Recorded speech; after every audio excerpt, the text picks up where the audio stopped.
ලංකාවේ සෑම අර්බුදයකටම පදනම වුණ අධ්‍යාපනයේ අර්බුදය ගැන සීරියස් විදිහට කතා කරන අපි වර්තමානයේ නිර්මාණය වී ඇති තවත් ගැටලුවක් ගැනයි අද අවධානය යොමු කරන්නේ.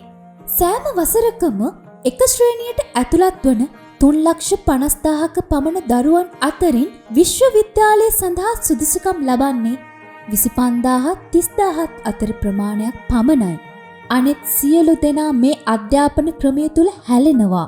මිල මුදල් තියෙන අයට පුද්ගලික විශ්වවිද්‍යාලයකට හෝ නිපුණතා සංවර්ධන මධ්‍යස්ථානයකට සම්බන්ධ විය හැකි වුණත් එලෙස එකතු වෙන පිරිස ඉතාම සීමිතයි. අපේ අධ්‍යාපන ක්‍රමය තුල වෘත්තීය අධ්‍යාපනයට ලොකු ඉඩක් වෙන් නොකිරීම ඒවා වෙත දරුවන්ගේ උනන්දුව අඩුවීමට හේතුවක්.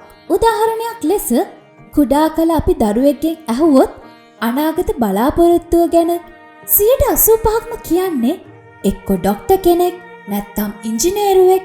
අරමුණ එතනට ළඟ වුණාම වෙනත් ශ්‍රේෂ්ඨයන් කෙරෙහි ඇති අවධානයත් පෙළඹවීමත් ඉබේම අඩු වෙනවා.